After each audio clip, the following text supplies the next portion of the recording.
வணக்கம். இது உங்கள் சிவி ஜோன். எல்லாரும் எப்படி இருக்கீங்க? இப்போ பார்த்தீங்கன்னா தரமான சம்பவம் வச்சு செஞ்சு விட்டாரு பிக் பாஸ். ஆக்சுவலாக இப்போ பார்த்தீங்கன்னா ஒரு சம்பவம் நடந்துச்சு. என்னென்னா எல்லாரோட உறவுகளும் வந்து பேசிட்டு அவங்களுடைய அட்வைஸ்லாம் கொடுத்து முடிச்சதுக்கப்புறமா வெளியே பார்த்தீங்கன்னா கமருதீனும் விஜய் பார்வதி பேசி கொண்டு இருக்கிற ஒரு அரிய வகை காட்சி ரொம்ப நாள் கழிச்சு நடந்தது. ரொம்ப அப்படி சினுங்குறாங்க விஜய் பார்வதி.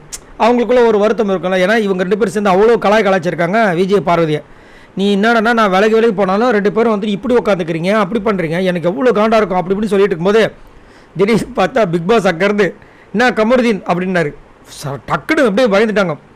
அதாவது 2 பேரும் ஒன்றா இருக்கும்போது அவங்க அப்பா அம்மா யாரோ வந்தாங்கன்னா என்னப்பா அப்படின்னு எப்படி இருக்கும் அந்த மாதிரி பதறாங்க, சிரிக்கிறாங்க. பக்கத்தில் ரம்யா வர அவங்க அவன் திருந்த மாட்டான் சார், இவன் திருந்தவே மாட்டான் பிக் பாஸ் அப்படின்றாங்க. அப்போ பேசணும்னு சொன்னீங்க, இப்போ பேசலாமா, எப்படி பேசணுமா வேண்டாமா அப்படின்னு அவர் திரும்ப சிரிக்கிறாரு கமருதீன். இப்போ பிக் பாஸ் வந்து பேசணும்னா பேசணும்னு சொல்லுங்கள், இல்லைன்னா இல்லைன்னு சொல்லுங்கள் அப்படின்பா அவர் சிரிச்சுட்டு பேசணும் பிக் பாஸ்.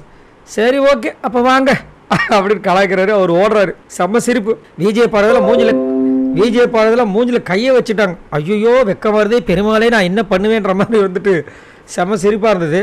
ஸோ நல்லா இருந்துக்கு. அது மட்டும் இல்லாமல் அரோரா கிட்ட வேறு வந்து சொல்லியிருக்காங்க ரியா, அந்த பொண்ணை சும்மா விடாத விஜய் பார்வதியை, அந்த பொண்ணு உன்னை வந்து வச்சு செஞ்சிட்ருக்கு, நீ என்ன கம்முன்னு இருக்குன்னு. இந்த பொண்ணு ஆல்ரெடி வச்சு செஞ்சுட்டு தான் இருக்குது. இந்த விஷயம்லாம் ரியாவுக்கு தெரியுமா தெரியாதா? ஆனால் பாவிகளா, நேற்று கழுவி ஊதிச்சு. அப்புறமும் எதுக்கு ரியா வந்து அந்த மாதிரி சொன்னாங்கன்னு சத்தியமாக புரியல. எனக்கு தெரிஞ்ச ரிவ்யூ வந்து ரியா கொடுக்கும்போது கீழே வந்து கமெண்ட்ஸை கொடுப்பாங்கன்னு நினைக்கிறேன். ஏமா இங்கே இவ்வளோ பேச்சு பேசிட்டு அங்கே வந்துட்டு விஜய் பார்வதிக்கு அகேன்ஸ்டாக வந்து உங்கள் ஃப்ரெண்டை வந்து கலாய்ச்சிட்டு போகிற நீ அப்படின்ற மாதிரி கேட்பாங்கன்னு நினைக்கிறேன். பார்க்கலாம். ஸோ உங்களோட கருத்துக்களை சொல்லுங்கள். கமருதீன் விஜய் பார்வதி இந்த காம்போ இப்போ திரும்ப வந்துட்டு முதல் மாதிரி வர ஆரம்பிக்குது. ஆனால் முதல் மாதிரி இல்லாமல் கொஞ்சம் நல்லா ஸ்ட்ராங்காக விளையாண்டா செம்ம மாதம் இருக்கும். இதை பற்றி உங்களோட கருத்துக்களை சொல்லுங்கள். பாய் நண்பர்களே.